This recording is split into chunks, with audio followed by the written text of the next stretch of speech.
Good morning. Welcome to 90 Minutes with Mathematical, a very special show dedicated to a man whose world is Nigeria, Dr. Allen Onyema, the CEO of Air Peace Airline. He's my special guest today. But our conversation will not start until after I read my editorial, which everybody must listen to this morning. And you can find that in at least 4 national newspapers, starting with the Vanguard, the Guardian, Complete Sports Online, and Niger News Online. And of course, you can listen to me on Eagle 7 Sports Radio 103.7 and on all social media platforms. Once again, this is 90 Minutes with Mathematical, and I am Segun Odegbami. It's a lovely morning out here in Abeokuta. It's a wonderful morning, as I said, and we're getting prepared here to meet with my special guest. The man is a very busy man. But before then, my editorial. It is one that would interest most Nigerians. The conversation generally is about a new coach for the Super Eagles of Nigeria. So this, which you will find in 4 national newspapers today, will lead us into today's conversation. It is titled, My Coach for the Super Eagles. This is my coach for the Super Eagles. I do not like to bring up the issues of coaches because we forget easily. Let us talk about a few foreign coaches since Clemens Westerhoff, my friend, the acclaimed best coach in Nigeria's history, was engaged to coach the national team in 1989. Who was Clemens in the world of coaching when he was hired? That's a big question. Was he a world-class coach? What club or country of renown did he coach? What trophies of substance did he win in Europe where he lived? The truth is that he was a nobody. Nobody knew him. How he was hired will make Jose Pazeiro's case look very good. Clemens started rather poorly, but ended after 5 years on a glorious note. Throughout that period, he enjoyed uncommon privileges, access to power, and resources, all arranged by the interest that brought him into the system.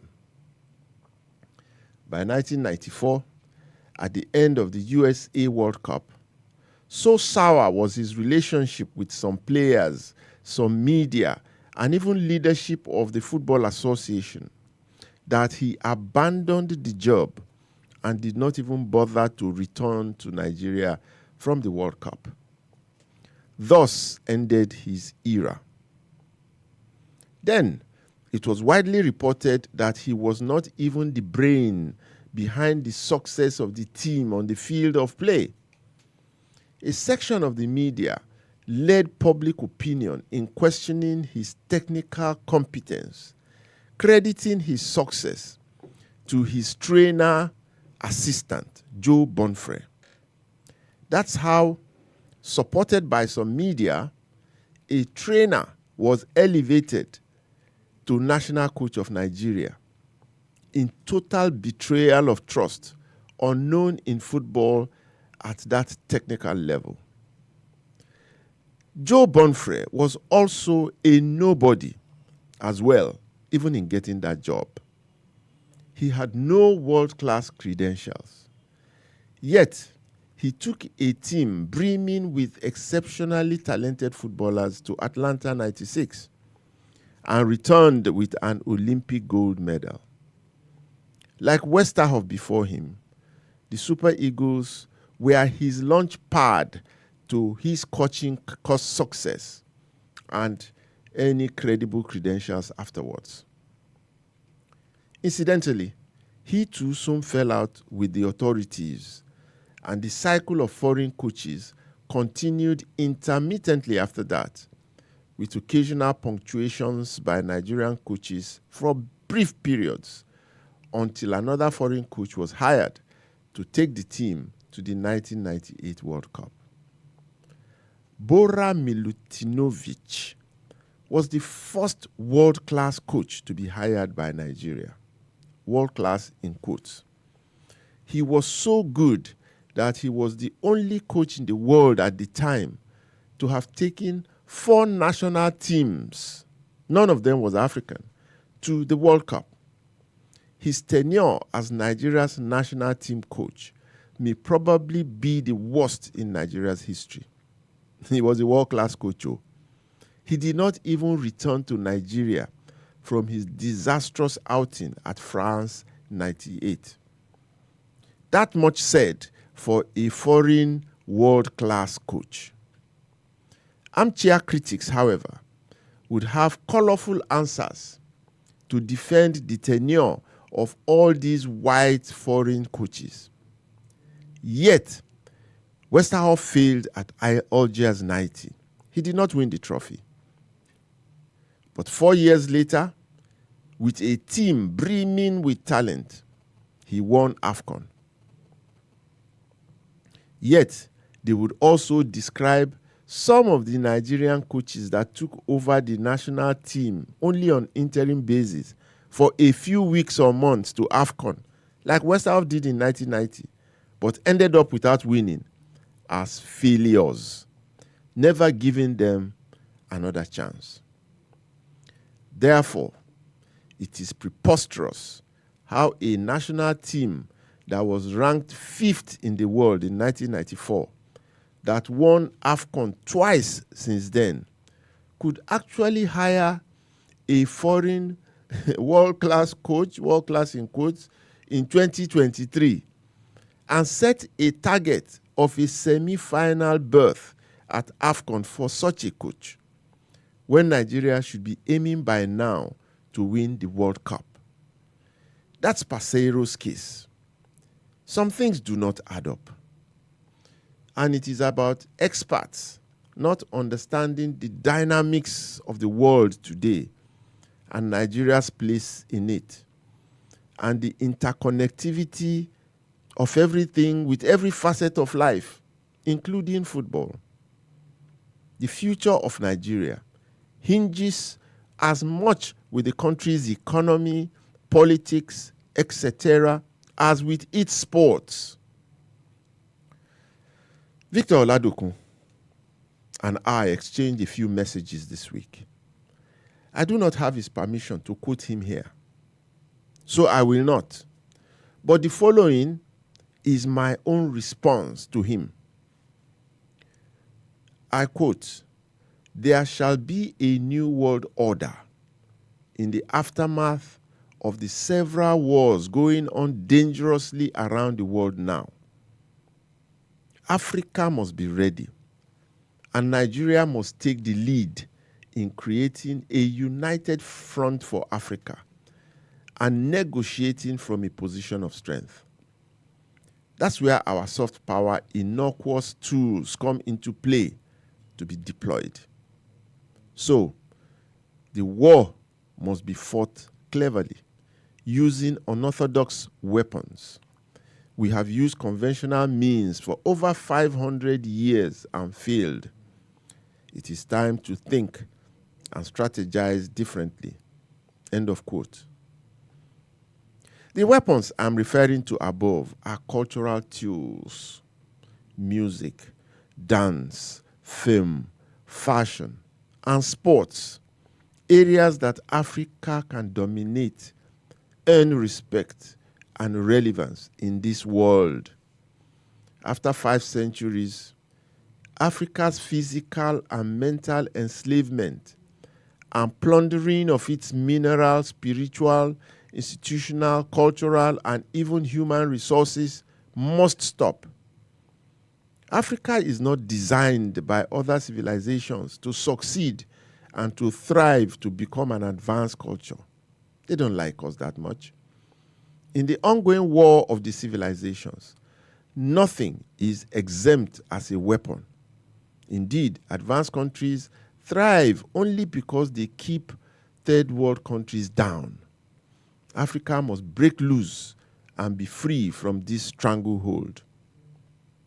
It has been clear for decades that the most populous black nation on earth, rich and with some of the smartest and most educated people on earth, doing great things in and for other countries around the world, should lead the African continent to negotiate Africa's place in the new scramble for Africa.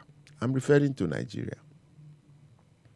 There is a change coming to the world, and Africa must be an integral part of that change and an active participant in its own fate. Professor Patrice Lumumba of Kenya describes it as going to that table of civilizations, not as waiters this time, but as diners, equal partners with other civilizations. This must be fundamental to the decisions we all take from now onwards in all the things that we do and the decisions that we take.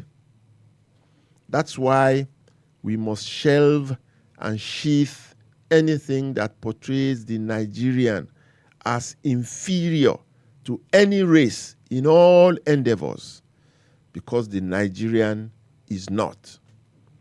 He is found everywhere in the arts and sciences, excelling. Coaching in football is not rocket science. These days, without foreign coaches, Nigeria has conquered the once exclusive world of music and dance.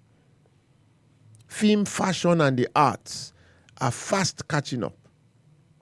Sport, the most powerful of them all, is still on the runway, waiting for the right buttons to be pressed in order to take off. Nigeria must take the lead in Africa to deploy sport, football in particular, as an essential soft power weapon to contribute its quota to determining the future of Africa. It is a responsibility that those of us in the sport industry must wear like a cloak every day, and remember in all our dealings with the rest of the world, including who we hire to coach one of our most visible and valuable assets to date in the world. Nigeria's ambition should match its talent and size. Through the decades since 1985, we have seen the evidence that Nigeria can become the first African country to win the World Cup. Even the late legend Pelé and other renowned coaches from other countries have expressed the same sentiment, that Nigeria has the talent to win the World Cup before any other African country. But none of them said the country would do so by using foreign coaches. After all, they know clearly that in history, no foreigner has ever won the World Cup for another country. So why do we think it will be different with Nigeria? Unless for selfish reason, we ridiculously and shamefully limit our ambition to getting to semi-final of the African Championship in order to hire a foreign coach. Nigeria is going through very challenging times as a country right now. The challenges are almost overwhelming. Yet no one is clamoring for us to bring foreign experts to fix the country. Why should sport be different? Why should football be different? Why are other countries finding even our poorly trained local Nigerian professionals good enough to help them develop their own countries? That's why we have this brain drain and migration. We understand that, we underestimate our people and their capacities. Was it not only a few years ago that Samson Siasia was hailed as the best coach of the year by FIFA at a certain level? In a new world order, patriotism is going to be key to national survival. There's no room for inferiority complex or senseless squandering of resources on foreigners that are no better than Nigerians.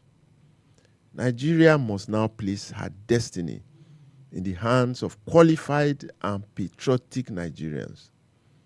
The Super Eagles must carry the banner of Nigeria proudly and without any dilution of its spirit to achieve ultimate greatness in the world. The coach of the Super Eagles must wear the country's ambition like a cloak. If the prize of the elevation of Nigeria and the emancipation of the black race is that we lose now, even matches, to gain experience and eventual success, if that is the price we have to pay, then we must pay that price. That is the only route to go. No more foreign coaches in Nigeria. Let us sink or swim with Nigerians, even in our football. Wow. I see that reactions to that editorial are just pouring in. It's incredible. Well, it's the most topical issue now in Nigerian sports. Who do we hire as coach for the national team? I have stated my own position. Whilst we are trying to connect with my very special guest today, we can have that conversation on my editorial this morning titled My Choice of Super Eagles Coach. And I was very, very clear, and I'm still clear as to my choice, that the issue of hiring a foreign coach should be banished forever in Nigerian sports. And generally, you know, in everything that we do, Nigerians are capable. We have proven to be capable. We have done it for other countries. We are in all spheres of life, you know, even in space engineering, in medicine, in any other sphere of life, you find that Nigerians are excelling all over the world. And we are different. Somehow we are just a different species of the human race. Let me take this first call. Good morning. Hello, good morning. Good morning.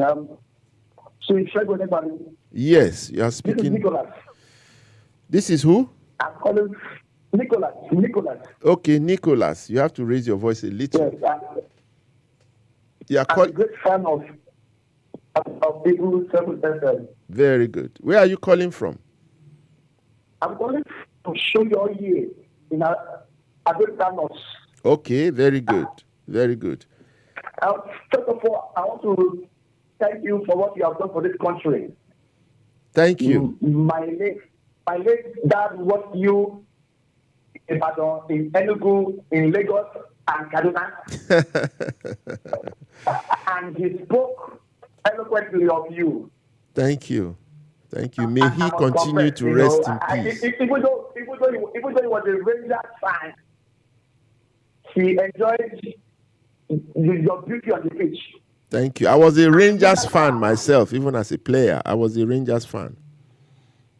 No, your nationalism is out of this world. I will remember your article on Philip Boerman and the import Nigerian national soccer. Even the way you make sure that Chukwu did not die. Our politicians have a lot to learn to. We may not forgive them, but let's talk football. Good.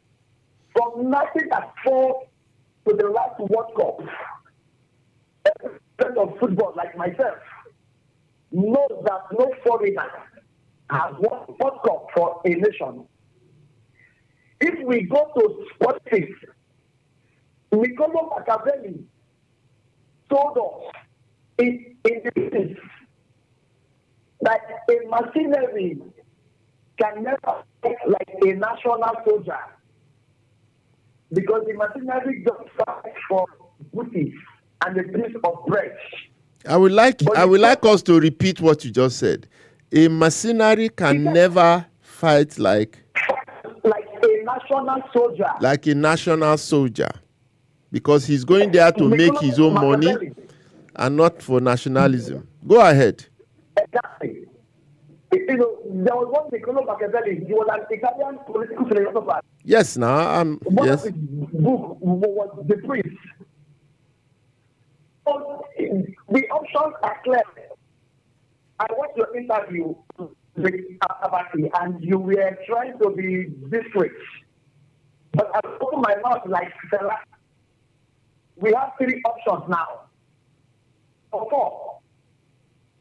Amunike, Finidi, Mutia Adepoju, and that Ego, there's this Ego, one Nigeria is doing great work in Europe. Those are the 4 we have to choose from and support them the way we supported Cicero, Fadatico, Wendell, and Buffrey. This is the truth. I think it's the future of. Very good. Very good. Thank you, Nicholas. Thank you. Yes. Thank you. Thank you, Nicholas. So you side with me that we should support our own. We are good enough. The foreigners, I listen to some people and they say, let's go and hire a world-class coach. Who is the world-class coach? Give me a definition of a world-class coach. I just listed some in my editorial. Some that had no credentials at all before they came. They succeeded in Nigeria, fine. The greatest world-class coach is the one that took 4 different nations to the World Cup. And he came to Nigeria as a world-class coach, and that is the most disastrous period probably in our football history. When we could have gone to do so well at the World Cup, we went there with one of the best teams ever, and then we didn't win anything. Anyway, we defeated Spain in that great match. That was in 1998. So, who is the world-class coach? Hello, good morning. Okay, you can reach us on those numbers. We are still trying to connect with my very special guest. This is about technology.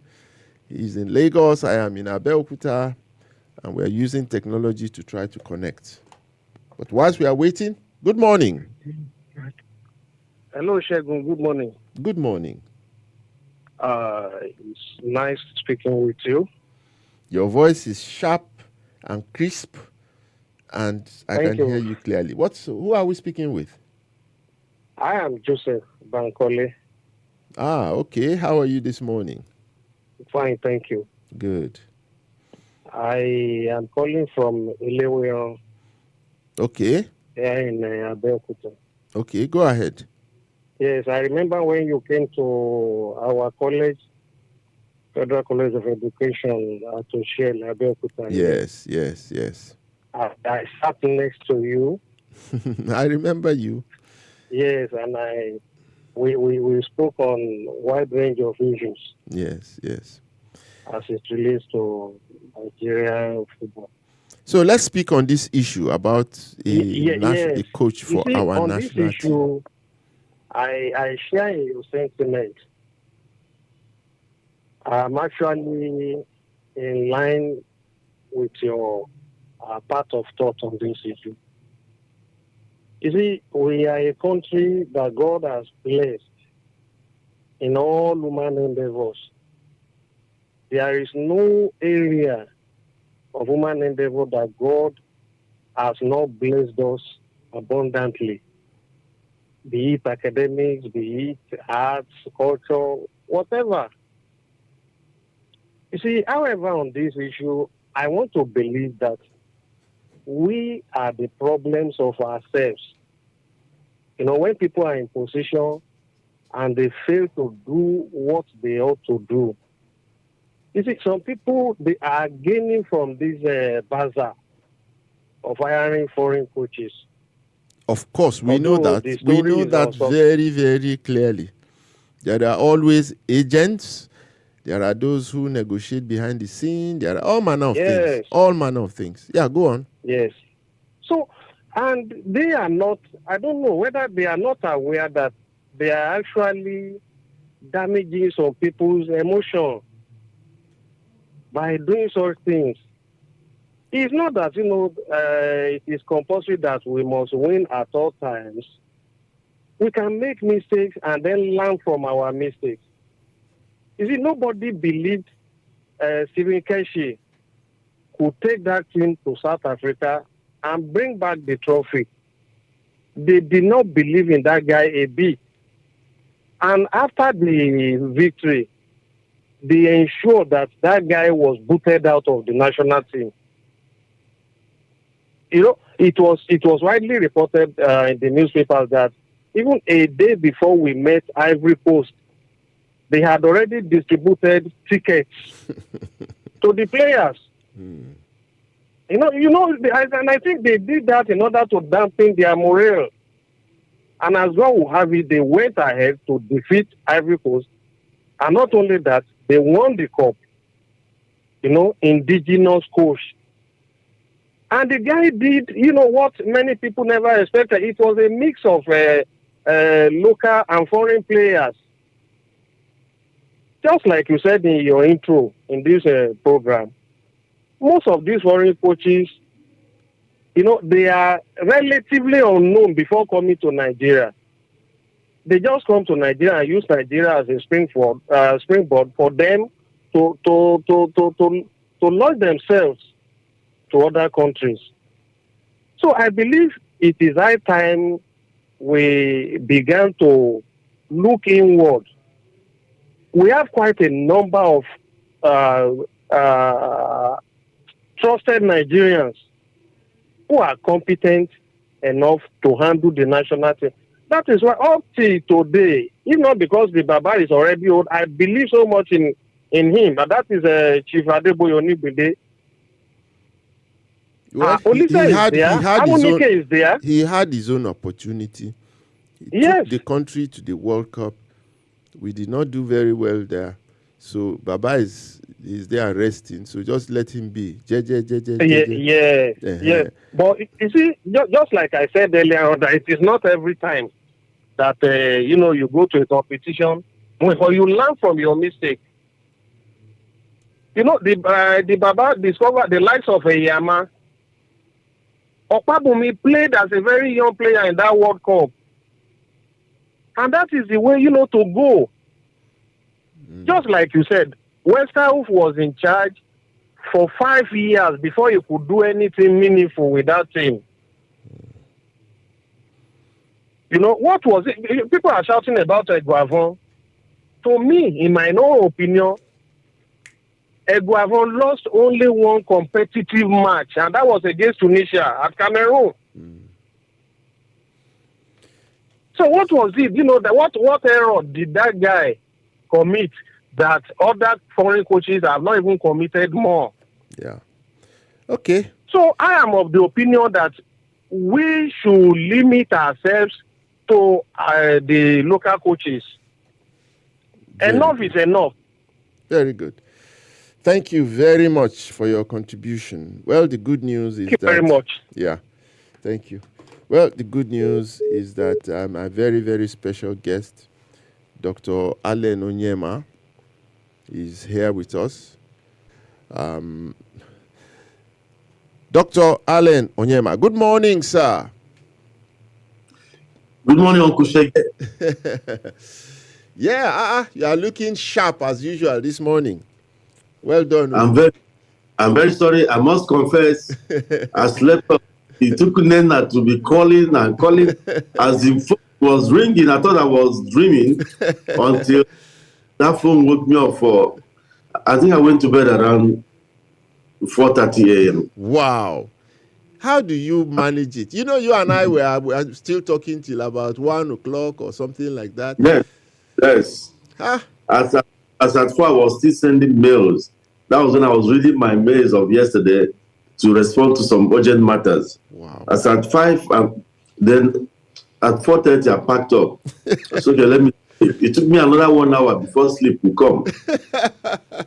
But we thank God for you. We thank God. I'm very sorry. I'm very sorry. No, that's very, fine. sorry. That's fine. We had opportunity to discuss, the issue of Super Eagles and foreign coaches and Nigerian coaches. And the conclusion was that, as far as I'm concerned, the issue of bringing a foreign coach to Nigeria should be banished. We have Nigerians who are competent in all fields.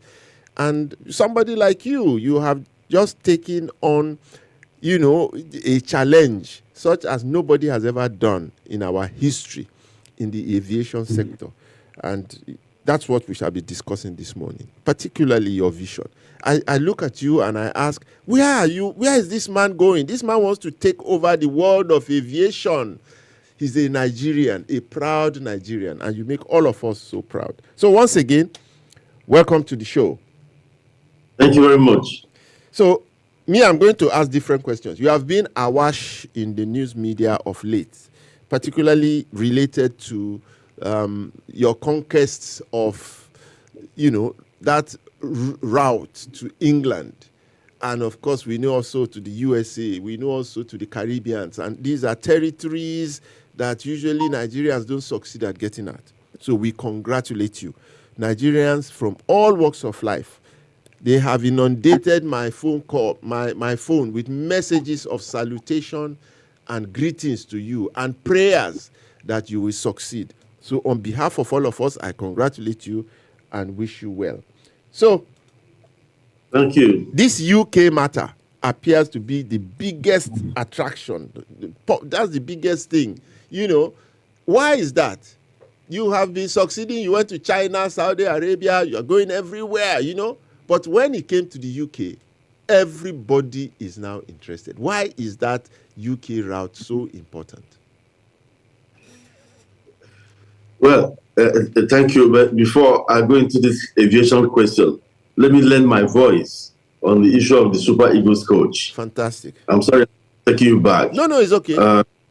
Yes, we are suffering from colonial mentality in this country. We don't appreciate our own. We don't in this country. We don't.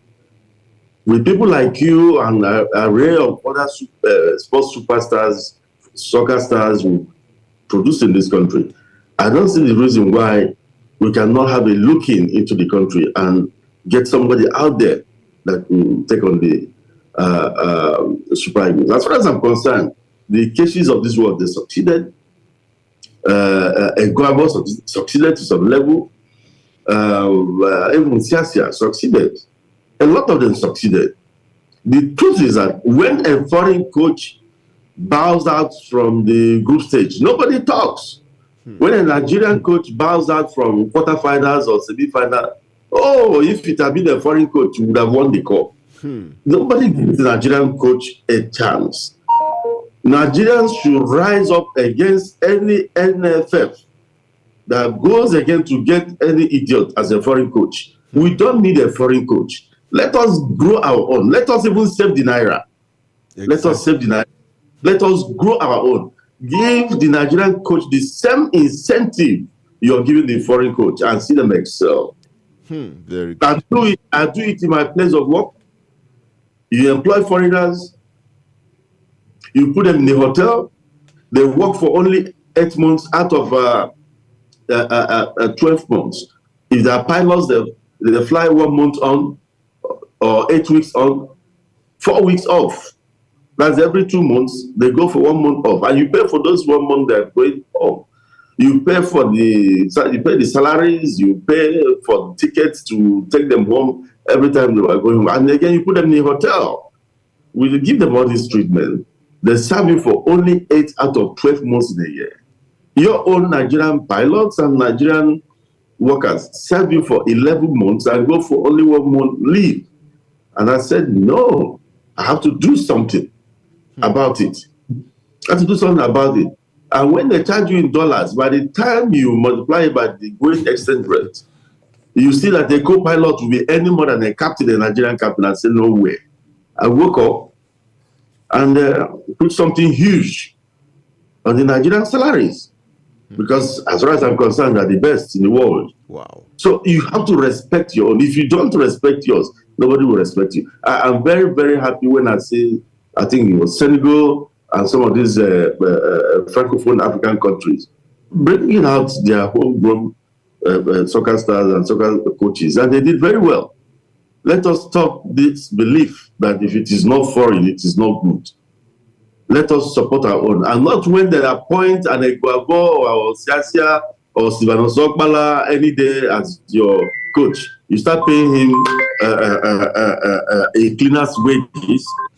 He says no car, nothing, no incentive that will motivate him. No, sometimes you demean them by the kind of salaries you pay them. You respect the players also to respect them.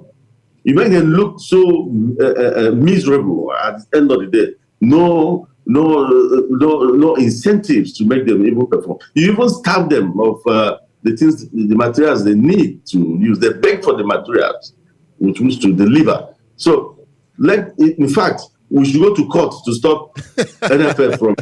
Yes, I will join you. I will join you. I'm telling you, I will join you. No, I will fund it. I will fund it. I will fund it. We should go to court. We must begin to love this country. That's all I have to say about this NFF thing. Fantastic. Now, on the issue of aviation and the United Kingdom, I don't see any big deal about United Kingdom. No big deal about it. You see, for over about 6 years now, we've always wanted to go into the UK.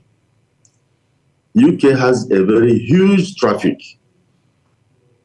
Over the years, 2 airlines from the UK have monopolized or have been monopolizing the route. It is one of the most lucrative routes for all the airlines in the world. Both of them could not even serve the route alone, even though they are doing some kind of multiple frequencies. The BA does one flight out of Lagos, another out of Abuja. Virgin Atlantic does one out of Lagos. So you have them doing 21 frequencies in a week. None to my country, done by any my country's airline. Then you have the other airlines, Lufthansa, Iberia, KLM, Air France, Qatar, Emirates,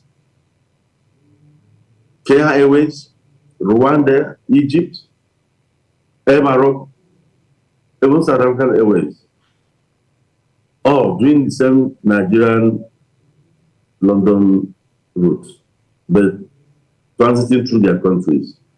Ethiopia too. It's a huge traffic. One begins to wonder, why is it that no Nigerian airline has joined this fray for a long time now? It's not the fault of the Nigerian airlines. Air Peace was given designation by the President Buhari's administration to fly London. Before you start getting into the UK, you must obtain what they call TCO permit. It's called Third Country Operations Permit. You must obtain it. It's given in Europe. You have to get that one before you go into any European state, the United Kingdom inclusive. When you get that, before you get the operating permits into any country, you have to get that one first.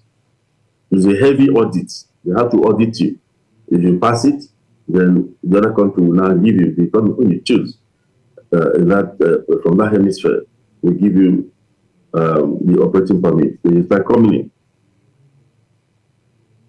Over time, most Nigerian airlines have not been able to obtain the TCO. I think at the time, I think obtained it. And most of them didn't or couldn't. But not because the Nigerian airlines wouldn't want to participate in that route. They were being frustrated. Even those that started like ARC, Bellevue, Medview, Virgin Nigeria, even at the time, even Nigerian Airways, the all powerful Nigerian Airways, they were frustrated out of that place. There was a time Nigerian Airways was stopped from coming to the UK.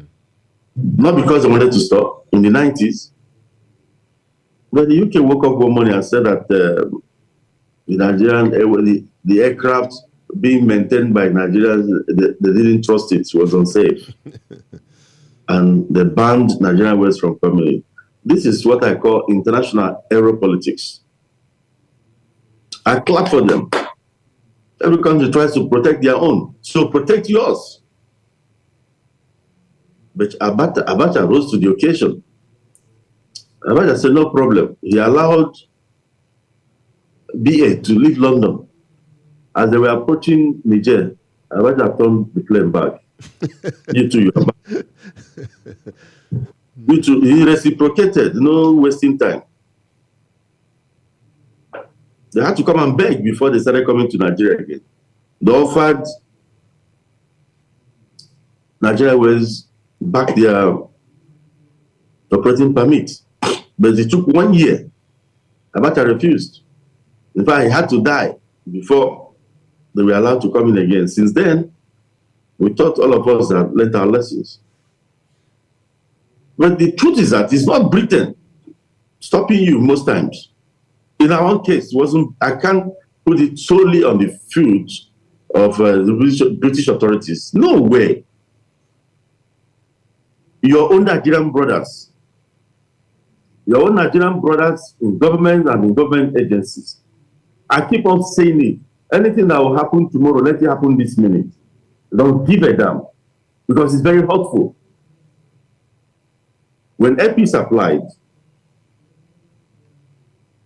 the TCO in Europe, they wrote our Civil Aviation Authority. Do you know APs? They applied to fly the UK route for the TCO. Nobody from the Civil Aviation Authority approached us. Nigerian Civil Aviation Authority approached us. They wrote to them. No, they denied us. That they didn't know we applied. Nothing that they denied us. Meanwhile, we got our designation from the federal government, Federal Ministry of Aviation. So why were we denied? Who were they reserving the London route for? That is left for all of you to figure out.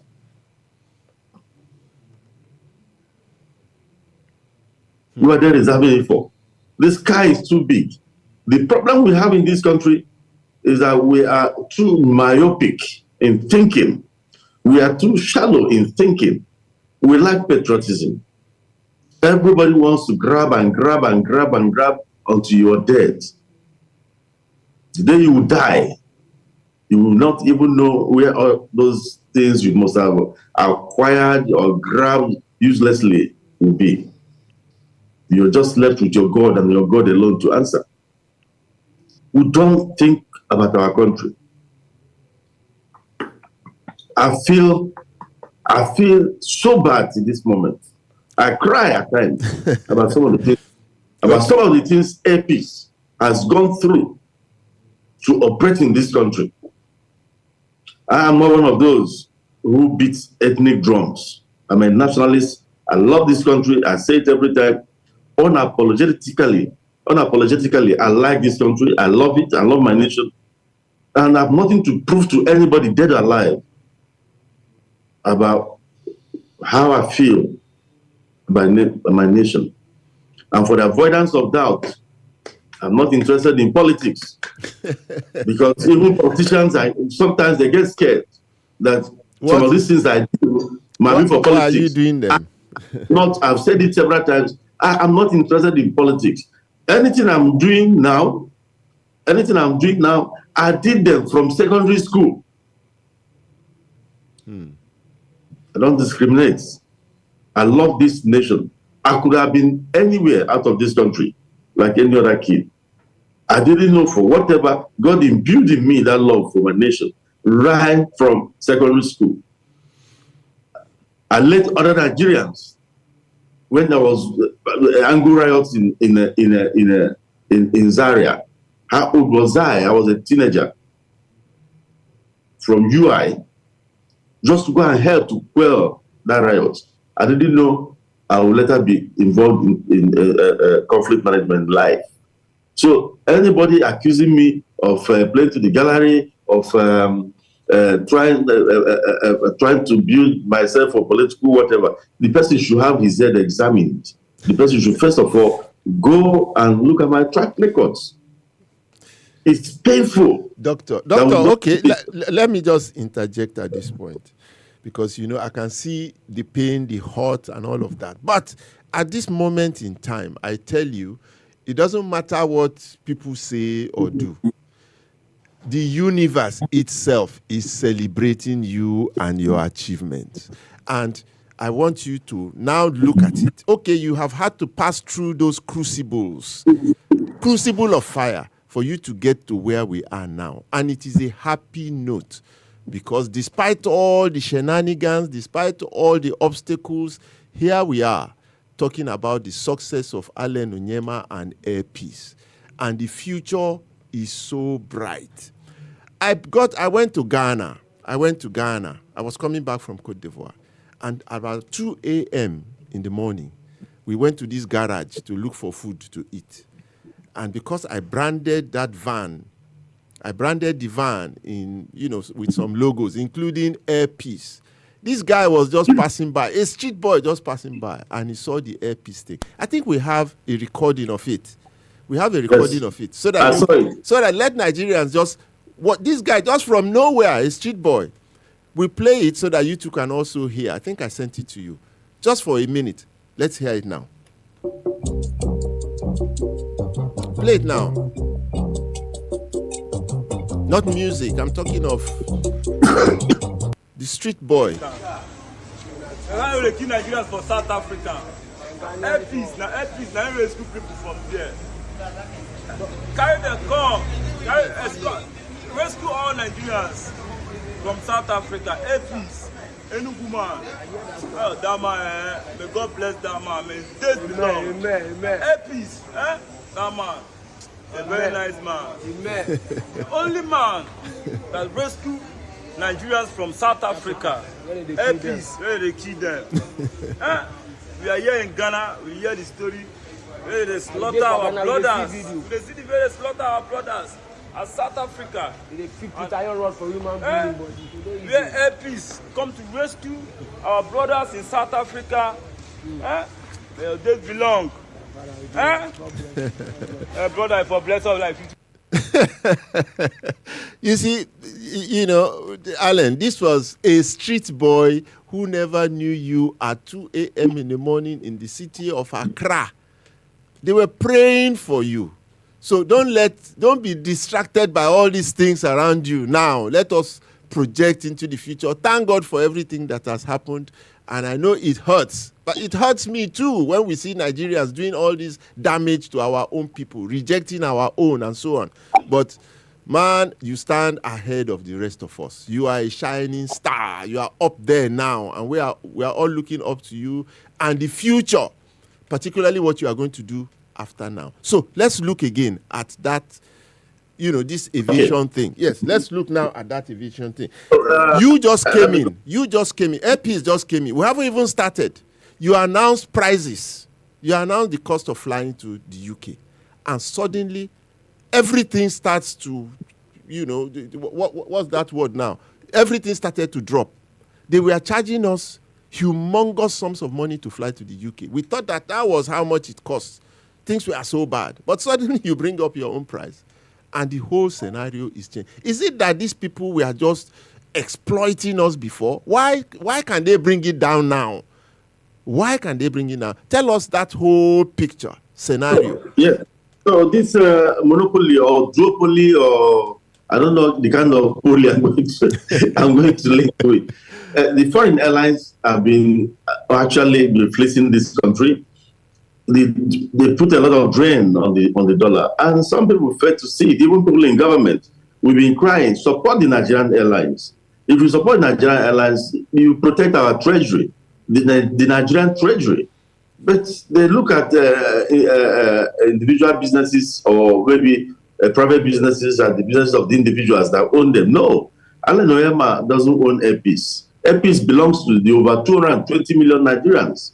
Yes, if you touch Virgin Atlantic coming to Nigeria, if you touch them or treat them in a way that is not good, the entire British government will come falling on you. They don't care if it's, I mean, they won't tell you, oh, it's owned by Richard Branson, and they let it be. The time Delta came to Nigeria in December 2007, the entire State Department of US followed them. In Nigeria, you're left alone. You're left alone. So, and as I was saying, we were prevented from going into London by our own people. They stopped us for 4 years from applying to reapplying until God helped. God so kind. I fought my way. God helped us, and today we are there. And you've seen it for yourself. You said it now. Because the foreign airlines, no foreign airline wants the Nigerian airline to succeed. Yeah. Nigeria is a lucrative market for all the airlines in the world. And nobody, I have an African airline, a giant African airline that is so jittery about the success of any Nigerian airline, because the success of any Nigerian airline will mean problems for that country. Unfortunately, government officials connive with them to stop their own. They demarcate Nigerian airlines. They demonize us. Wow. They give them multiple frequencies and multiple destinations. Some have about as many as 7 destinations into your country. Some have frequencies you cannot. It's like when you give them all these frequencies, what is left for your own airline? The day you will start the sandwich ship and you fail. Oh, Nigerian airline has failed. Now, Britain. Nigerians, before today, in the last 1 year, we are paying humongously to do a 6 hours flight to the UK. My own staff, my chief operating officer, Tony Olajide, traveled to the UK 3 weeks ago and paid 15 million naira to do a 6 hours flight. Wow. Business class.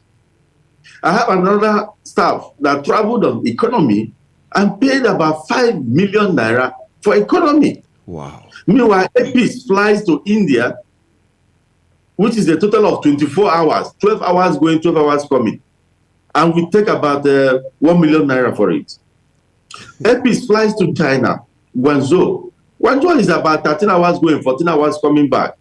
So these government officials, these agencies that allowed Airpeace to be doing China and India, Saudi Arabia and others, didn't find Airpeace worthy to do 6 hours, a meager 6 hours, a no-brainer to the United Kingdom. They say, that is UK, this and that. Wicked Nigerians. So now, we've proved to Nigerians, Airpeace is a disruptor. We have disrupted the market. And this I knew from beginning. Nobody will save your country except us, except Nigeria. Now, up to last week, when we announced our fares, Nigerians were paid as much as 17 million.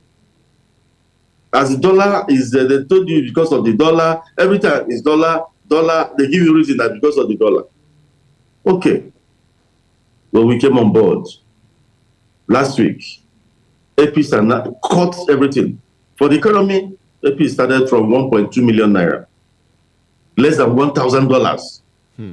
Less than $1,000. About 545 pounds. Less than that for economy.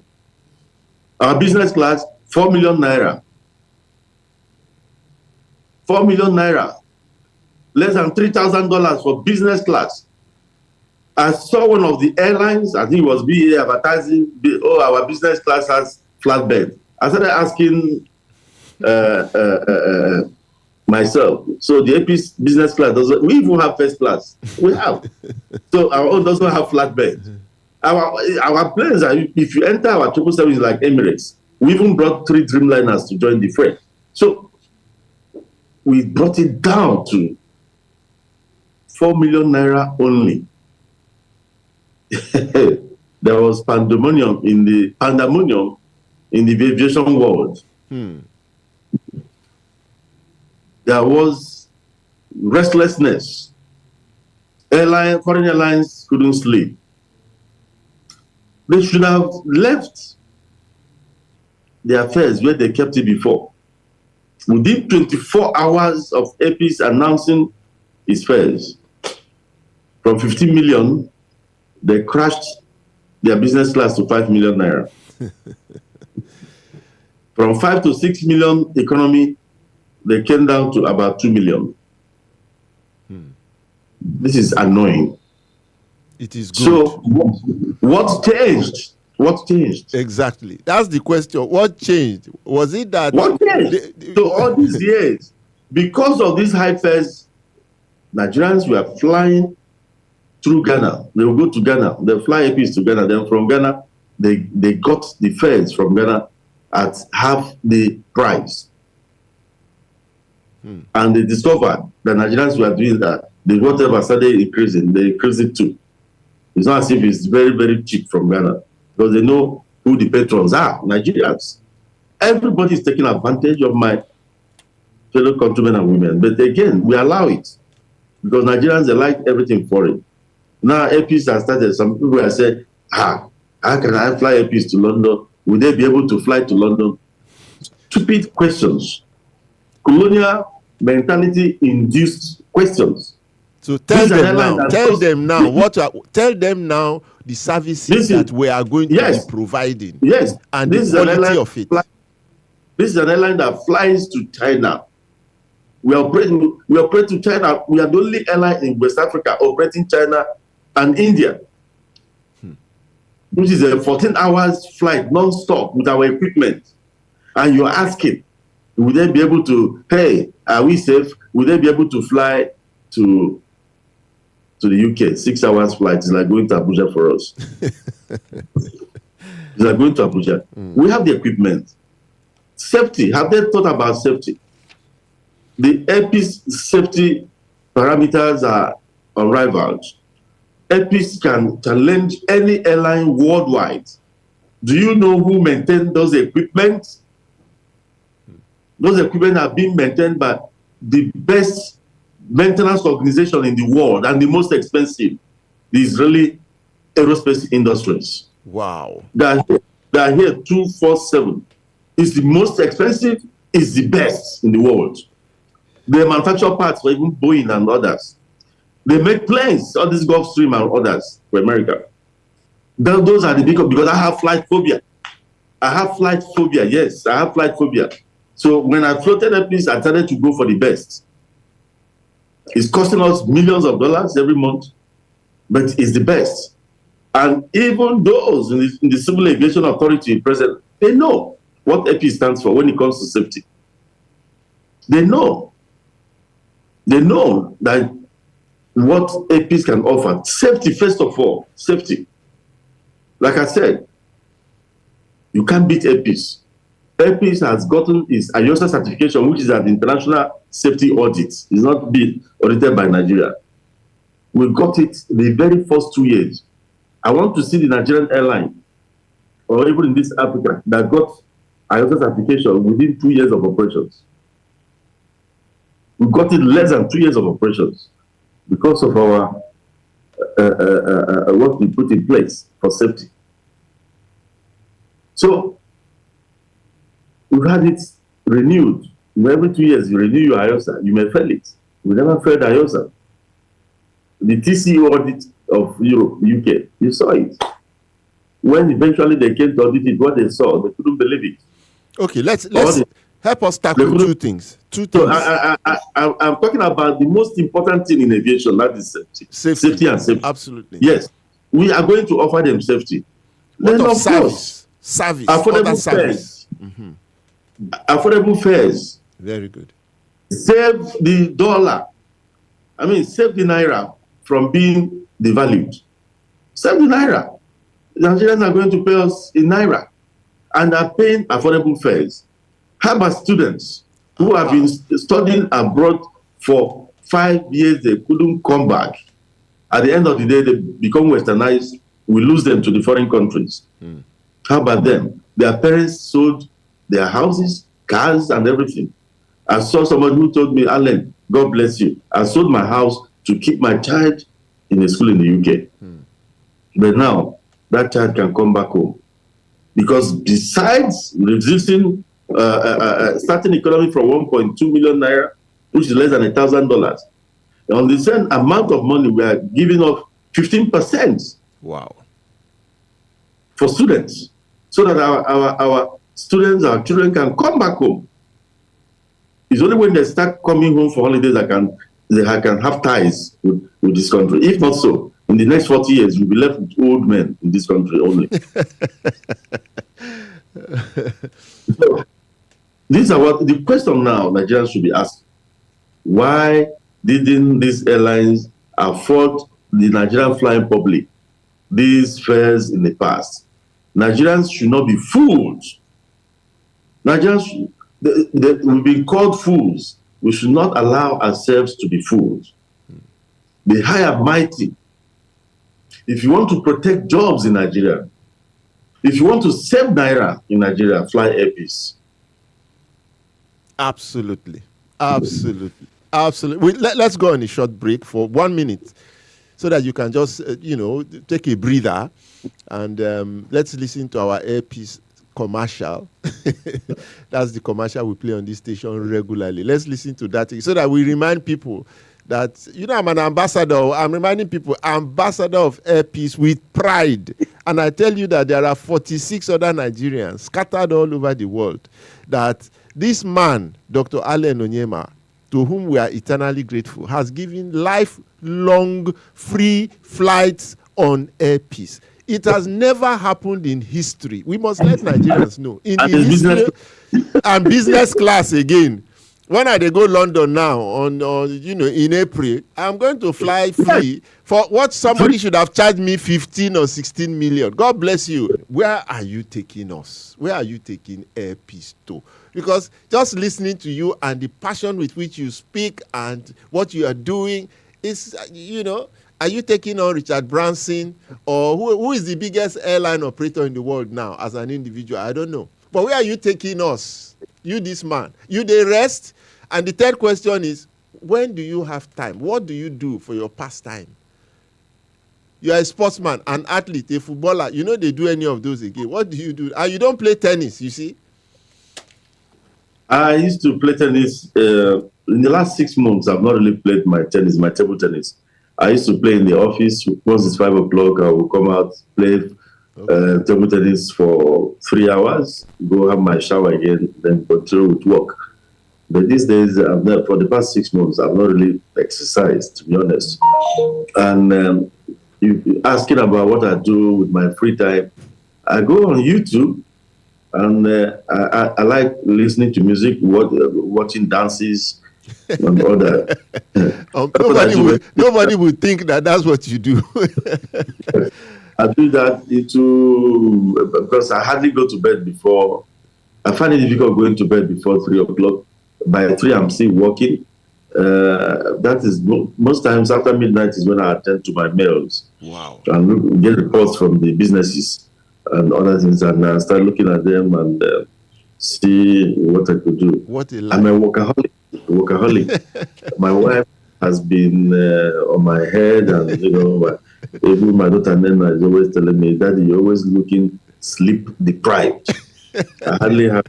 I don't think I've ever had 4 hours sleep. But recently, sometimes I force myself, even during the day, to sleep. Sometimes I sleep in the office during work hours. When I couldn't take it anymore, I just shut my door and lay on the sofa and get some sleep. Where are you taking us? Where are you taking us, Air Peace? Yeah, on aviation, I know that aviation is the catalyst. It's a catalyst that move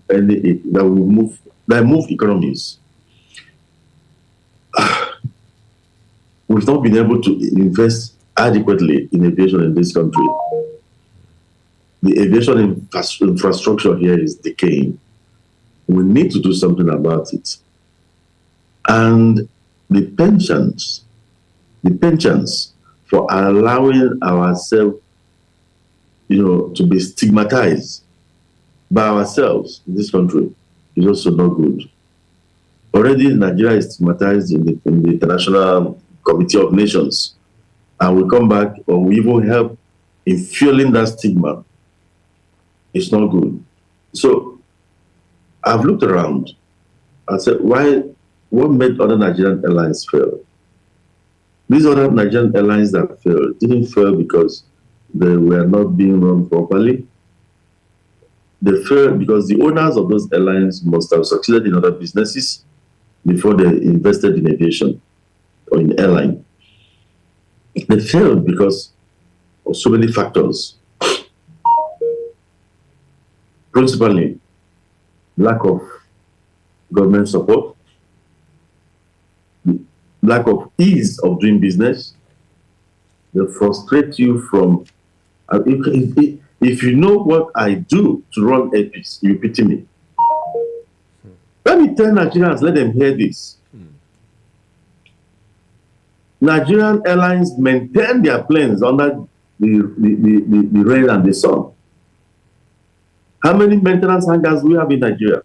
Not because these airlines would not want to have maintenance hangars. If you can buy an aircraft that's costing billions, you can as well build a maintenance hangar.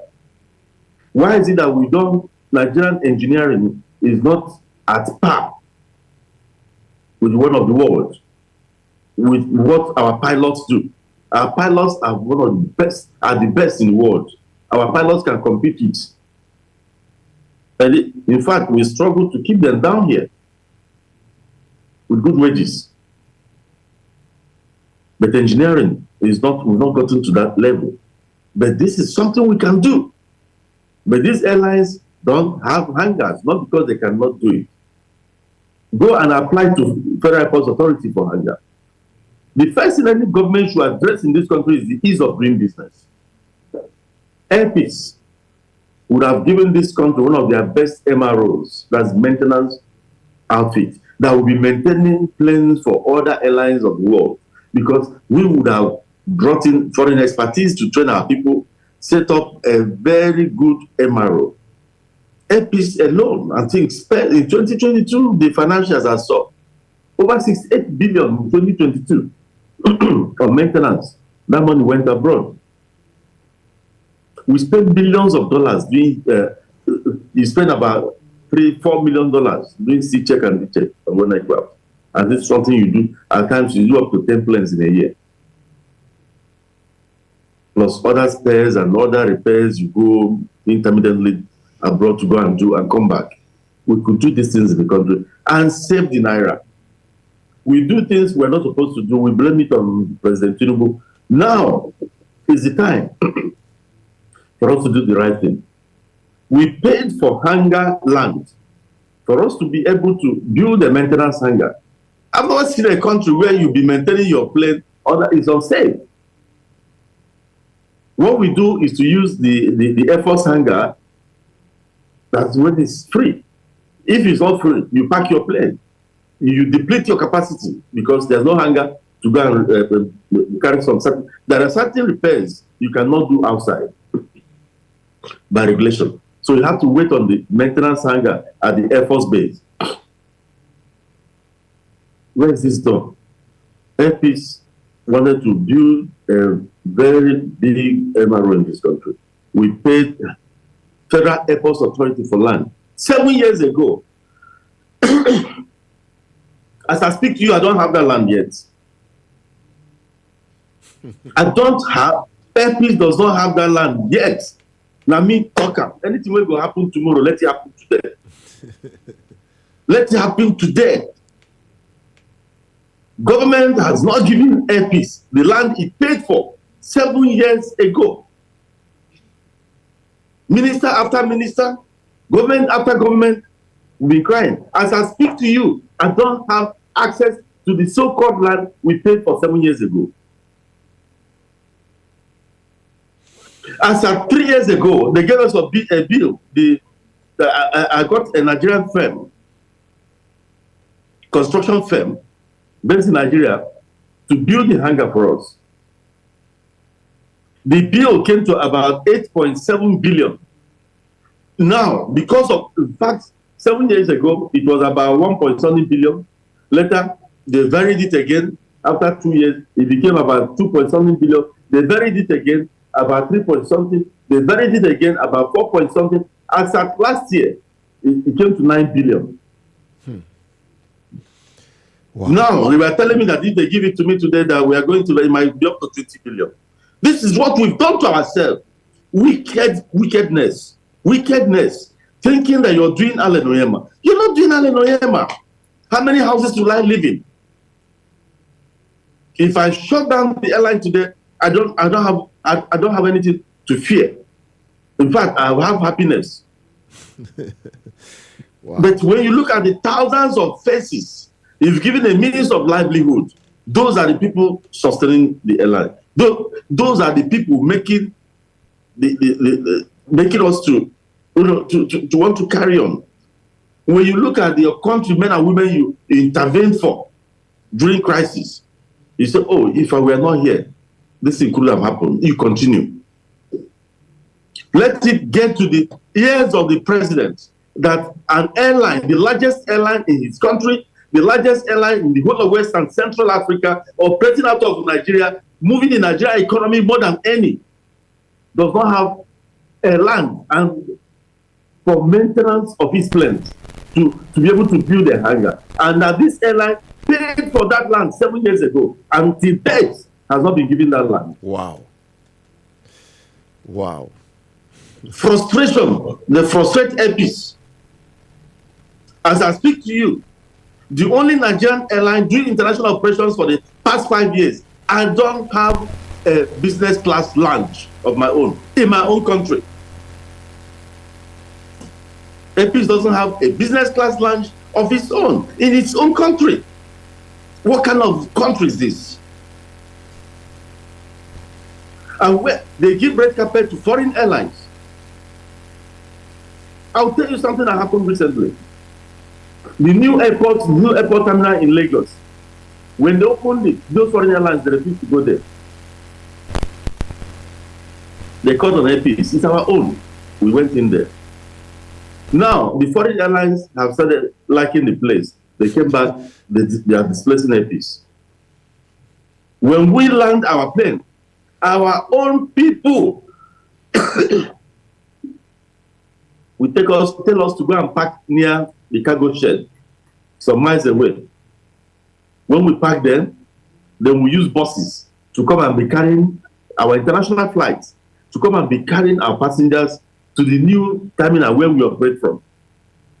When we want to board passengers, instead of giving us access to board from that terminal, so that passengers will go from the airport building, pass through the Avio Bridge and walk into the aircraft. No, they will go and put us near NACO, on 1 kilometer away. Then APs will start boarding passengers with buses as if we are doing local flying. They reserve the place for foreign airlines. Recently, my aircraft came back from abroad. Nigerians should wake up. Let it happen again. I will block that airport and let them shut down APs. Let it happen again. No. Let me tell you what happened. Yes. My APs aircraft came from abroad and landed in the afternoon. I was taxiing. I was asking for a place to park. They directed APs to go to Sea Wing, some 2 kilometers away from where we operate from the new district. The pilot said that place is empty. Why can't they said they were reserving it for Qatar, one of these foreign airlines, that will land in 3 hours' time in your own country. Wow. There's no way you go to a foreign country and they give you red carpet. They treat their own, they protect their own first. In Nigeria, let Nigerians hear it. All Nigerians are hearing, all airlines are delaying. Do they know why they delay flights in the first place? None of them is down to the airlines. If you know the reasons, you will be shocked. So they do this.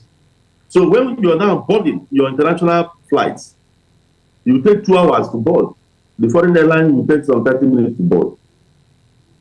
And they will cry, Nigeria. And the foreign officials shamelessly parading their stupidity and ignorance and lack of patriotism did this to our airline.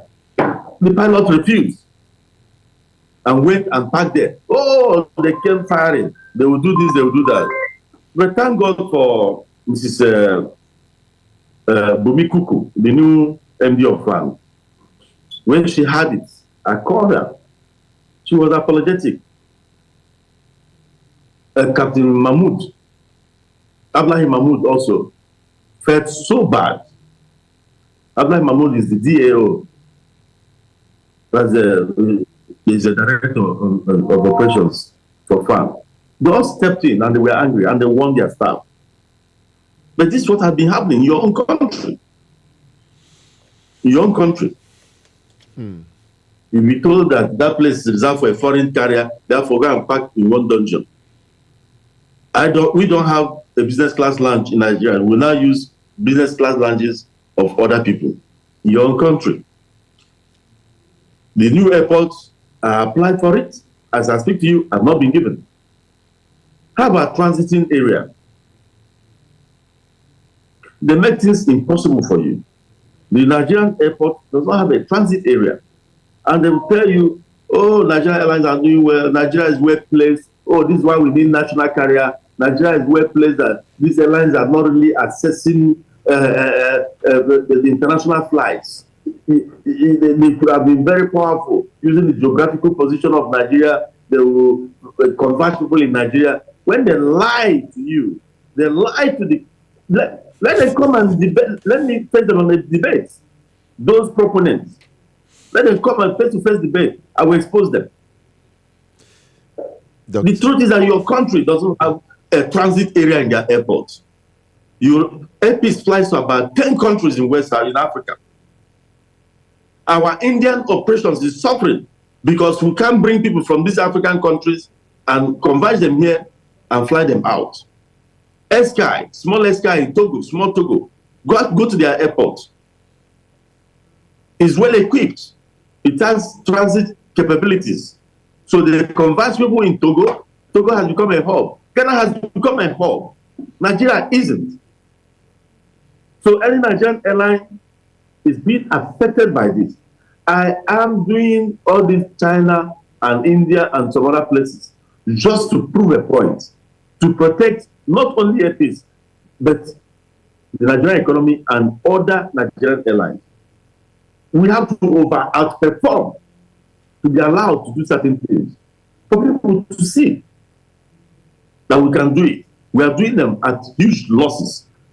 We've lost about 9 billion flying India because we can't get passengers from other places to come to Nigeria. Then you put them together and go. Even passengers in Nigeria, they refuse to go with you to India. You know why?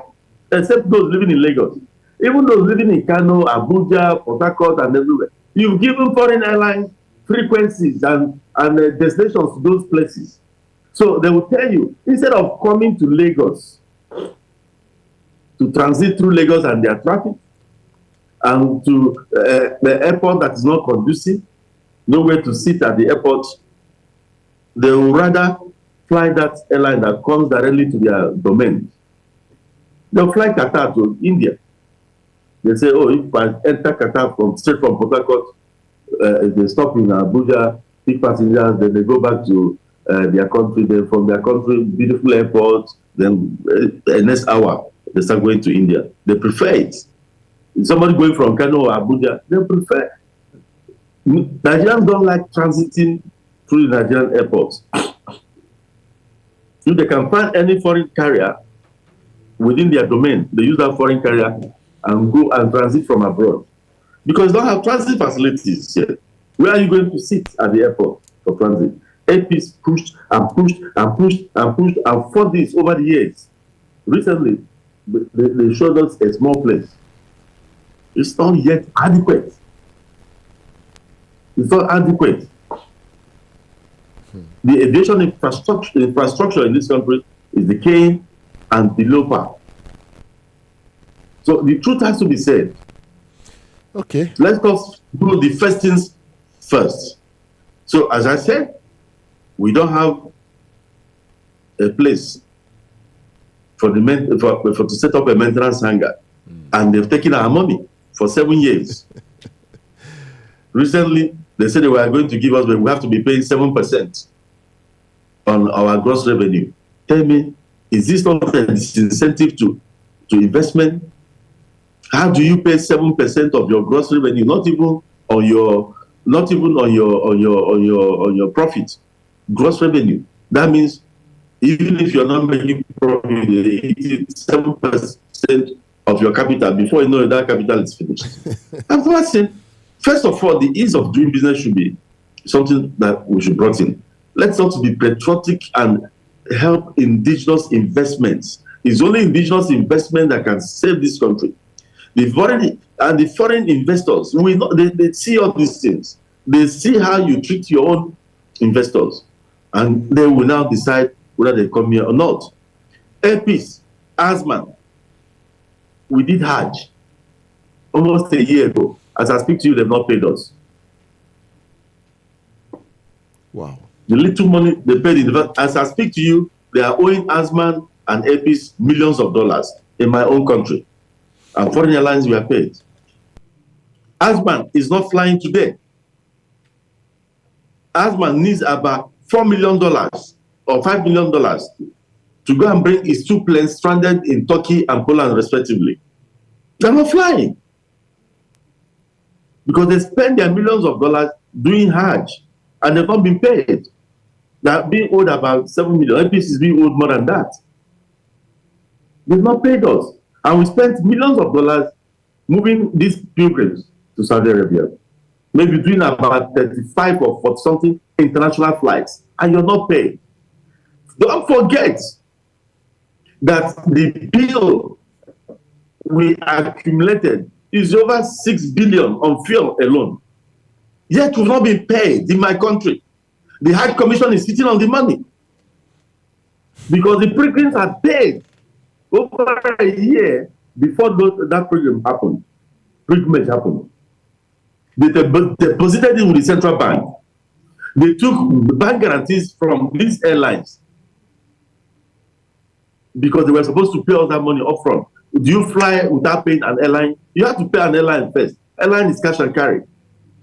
So they say, okay, before they pay us, we must bring bank guarantee so that if you don't move the pilgrims, we fall back on your guarantee. We provided bank guarantees, costing these airlines millions. Yet, they didn't release the money until this exchange thing started happening from last year. The former central bank governor, Shonubi, gentleman, he came to my office because he had my cries. Because the central bank is also having about $40 million not paid to date. Wow. apart from the pilgrims' money. He told me, he said, Alan, we don't have dollars now. I felt so good that he took pains. That's how it's supposed to be. This is how it's supposed to be. I never knew Shonubi before, the former acting deputy governor of Central Bank. I never knew him in my life. But he realized that this is a major stakeholder in the economic dispensation of this country and paid his respects. This man landed in Lagos, made his way to my office. He never been to my office before. Came to my office and sat me down and said, look at what the country is going through. I support this government. I want the government to succeed. I said, okay, when can we get it? Because the $40 million, I borrowed the money from the bank at 26%. And it's been with them for almost a year. Forward buying, I bidded for dollar. The dollar is not giving me. My naira is not giving me for almost a year. A Nigerian airline. How do you then encourage these indigenous investors? How do you encourage them? So, the former central bank governor, acting central bank governor, Shonubi, came to my office and pleaded with me to give them time. Or he said, Ale, or do I give you the naira back at an elevated rate? I said, if you give it, it won't buy the same dollar that we paid for as at that time. At the time, I was even saying, okay, give me my naira back. He was on it before he was removed. As I speak to you, the central bank has not called me or didn't defeat. They are not asking me. I'm the one asking. They'll tell you, oh, your documents have gone to my bank. Bank said documents are there. Nobody. For a major player, when this country was down during COVID, every country depended on their airline. The foreign airlines that were present and giving red carpet into this country deserted Nigeria. APIS came out and was flying medical supplies for federal government free of charge, going to China, bringing Chinese medical experts, bringing medical supplies from China. I didn't charge them a penny for my country. Went to Turkey, brought medical supplies. Did over 30-something flights, bringing Nigerians back to their country. Most of them free of charge. They should have gone to bring their foreign airlines or foreign investors. But when the chips are down, they neglect you. I went to Sudan. I didn't go to Sudan on my own. Parents from the north were calling me, please help us. We called government, they said there was no money.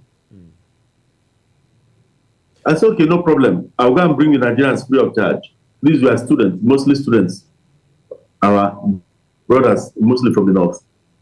These kind of things, they make me happy because I want the unity of this country is very dear to my heart. I love people. So I went and did it, but I didn't know I was causing problems for certain people in government then. Maybe they wanted to give another kind of budget for it, I don't know. The way APIS was treated for going to Sudan was very, very, very bad. Even on the day we brought them back, the humanitarian minister couldn't even acknowledge us. A cabin crew had to shout on her. You were praising your people and praising Nigerian Air Force for bringing 60 people. The person that went to bring them over 300 of them, the airline didn't send it, I said, and APIS. They were very angry. And when they now got money, people that didn't have money, the humanitarian department, a big office of humanitarian whatever, when they now got money, when the federal government now decided to do more evacuation after a day, and they had money, did they contact APIS? No. They went for two other airlines, then in fact went for an airline from Sudan itself. Yes, that line does. Dr. No problem. But we need to complain about these things. Yeah. We need to complain about these things. Yeah. So as I was saying, Hajj Commission has not paid ASMA and APIS up to now, almost 1 year. The federal government of President Tinubu that inherited that problem. It wasn't created under Tinubu's regime. The president has magnanimously released a certain amount of money for these airlines to be paid because it's domiciled now under the office of the vice president, His Excellency Kashim Shettima. And he made sure money was released. That money has been released. As I speak to you, they've not paid us still. Who cares? If after I say it, they don't invite the for another Hajj. To hell with that. No problem. Doctor. But we must speak up. Yeah. But if they don't pay us within this week, we are going into, if the Hajj Commission fails to pay, ASMAN and APIS might do something different. Dr. Allen Onyema. Dr. Allen. Because that is the easiest way to bring down an airline. Okay. We are owing billions in fueling alone. Yeah. Well, let me read a message for you. I want to read a message. I see that you are really pained. You have poured out your heart Nigerians have listened to you. I tell you, the world is listening to you. This is a message from America. This is a message from America. And it says, please tell Dr. Onyema that we are sorry for what he is going through. But as a pioneer, he has to hang in there and go through the drama of life. He will overcome. All our friends are waiting for Air Peace to start to come to America. Thank him for all of the humanitarian things that he does. I have personally just gone through a masterclass in the state of the aviation industry in Nigeria through this program. We have extended it by almost 20 minutes now because I didn't want to stop you from saying what you have said. You have vented your frustrations and all of that, but we want to still celebrate your achievements because despite everything, you are succeeding, you are doing well, and you know Nigerians are proud of you. Somebody from Globalcom actually said Onyema should be given a GCON. Nigeria has not given you any national honor, but somebody was already saying they should give you a GCON. Some of us are going to start to fight for those causes. You are a good man. You have served your country. You are serving your country. We want to take the last words from you. And the last words, I don't want to hear words of depression, frustration, and all of that. I want to hear words of encouragement and, dreams for the future and assurances to Nigerians that Air Peace is going to offer them services such as they have never had before. Last words from you. Thank you very much. And thank you. Thank the guy from America and the person from Globalcom. They touch my heart when you hear nice words. Well, having said all that, I want to assure Nigerians that I'm not ready to quit. I'm not ready to quit. Very good. We shall overcome. By God's grace, we shall overcome. We shall overcome. And Air Peace, like I said, we've disrupted the market. If Nigerians were doubting before about the advantages of helping their own or supporting their own, Air Peace has proved it. Without any support, we single-handedly brought fares on the London route crashing. All the airlines, Qatar is even advertising now. All of them went into advert. Even British Airways has gone into social media pleading with people to come. If Air Peace did not do what they did, Nigerians would have continued to pay through their noses to do 6 hours flight to the UK. But they shouldn't be fooled. Air Peace is not doing it for the short haul. We are doing it it's going to be a legacy. What we are doing here is we outlive our generation by God's grace. We are not just doing it to go there and come out. If they think, like they've been telling us, other Nigerians went there and came out, we are not coming out. We proved the same thing in Dubai. When we went to Dubai, they said, we didn't come out. We continued. Other Nigerian airlines didn't last for 2 weeks. This is God's own airline. I'm only a manager of God's airline. I'm only managing it and on behalf of God Almighty and on behalf of Nigerians. We invite them. March 30th. That's the beginning of good things to come. Save the Naira. Fly Air Peace. Save the Nigerian Treasury. Fly Air Peace. And other Nigerian airlines too, not just Air Peace. These Nigerian airlines are the ones providing jobs for the teeming population of unemployed people in this country. All the foreign airlines, about 40 of them coming into this country, they don't have up to 100 staff put together. They don't. The least Nigerian airline, the list of all the Nigerian airlines is giving job to over 1,000 people. That runs into $1 billion of expenditure into the economy every month. So support Nigeria. Air Peace is not going to give up. We keep on telling them. We keep on shouting the things that we don't like, but we must persevere. We've come out. We give honor and glory to God Almighty for making this day happen. But Nigerians will see what they've never seen before in flying because they've challenged us. We are coming out. We have 3 777s lined up for this project. Wow. And 3 Dreamliners. 6 planes lined up for it. That's why we are doing daily flights. Wow. Brand new Dreamliners. So let them come and test the new Airpeace brand on the international route. Let them not be judging Nigerian Airlines with what happens on the domestic operations, because you fly from one airport, go to the other airport, you don't have equipment. The other day we flew to Asaba, only one staircase for 3 airlines. We waited. It was United Nigeria that landed first. Arik and Airpeace had to wait inside the aircraft. Passengers were stuck for over 1 hour inside the aircraft for them to use the stairs.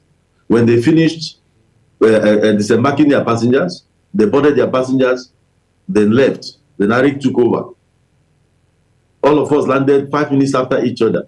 We ended up spending about 3 hours there. At the end of the day, those 3 hours will be replicated wherever that plane will be going to that day. And they say, oh, Nigerian Airlines are. We say, people don't know the things that are causing these things. So it is not going to be the domestic affair thing, because we are being hampered at different airports we fly into. This is straight from Murtala Mohammed Airport straight to London. And the beauty of Airpeace flying to London is this. From wherever you are in Nigeria, you can fly to London. You can book Airpeace. For example, if you're in Yola, you use our Yola free, buy Airpeace London, Yola London. You go to our website and see it. You will see Yola London. You buy it from there, you're saving money. If you had come to Lagos on Airpeace domestic operations, you pay maybe at 150,000, coming 150,000, going back, that's 300,000. But because you're going to London with us and you buy it straight from Yola, you do it Yola London, we'll be taking half of that amount. Wow. Half of that amount to your listing, about 80,000 naira, that's what you pay. So, and that will give you a lot. So we fly you once you land Murtala Mohammed Airport, there'll be a bus waiting for you at the foot of the aircraft. It's no longer your business. We pick you straight to the international airport, take you in, and you go. The day you're coming back, if you're going back the same day, we take you from the international airport, bring you to the local airport, and you board your Airpeace flight. So we have a connectivity no airline has coming into this country.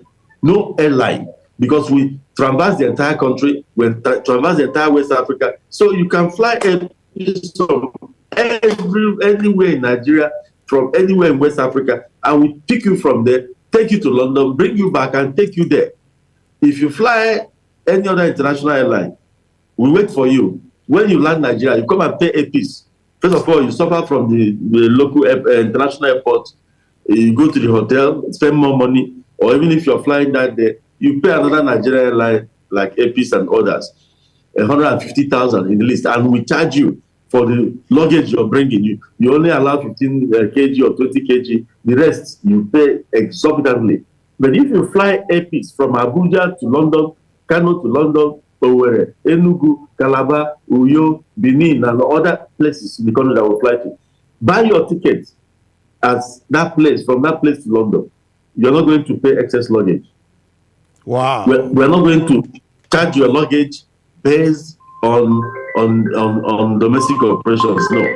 We carry your luggage like that, no excess. You're not paying any excess luggage. That luggage that is allowed of international distance is what you're being given. We carry you. When you come back, the same thing. You cannot beat this. No airline in the world can beat this.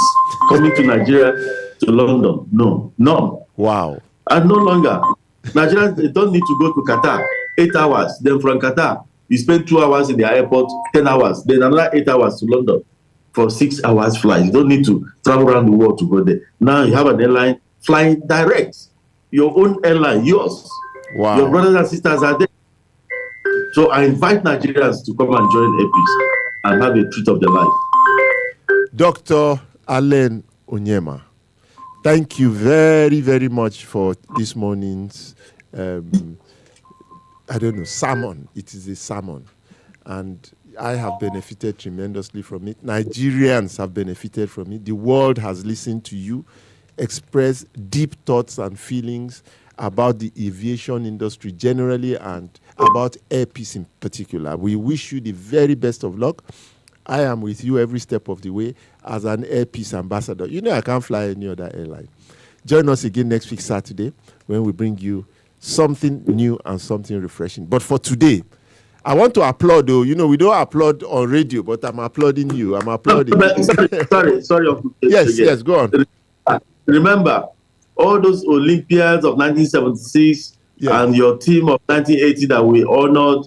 Remember the lifetime ambassadors, and they are going to be flying free of charge the rest of their life. No, you don't know. We are flying already. They are flying already now. They are everywhere. They are flying. And it's business class. And remember that they have one return ticket every year to abroad. Yes. So any of them that wants to go to London is free to come. free of charge. The APs flies daily now to London. So they can go for their medicals in London, flying APs proudly, business class, free of charge. Wow. So, thank you. Because you people have honored our nation, it's for the country. Thank you very much. Well, I'm testifying that we are already enjoying all of those things. Well, you don't know now. You are so busy. You don't know that we are just flying and enjoying it. we are truly enjoying it, and everybody's conveying their best wishes to you, and their gratitude. We are truly, truly happy and grateful. We wish you the very best of luck, and may the good Lord continue to bless you. Thank you for this morning. Sorry to have bothered you so much, but you've given us so much to digest for the rest of the week. On behalf of all Nigerians, once again, thank you. Have a good day. You too. Thank you very much. Well, that's all we can bring for you today. It's been 30 additional minutes for the first time on our show, but I think it is worth it. Join me again next week, Saturday, same time. Bye-bye.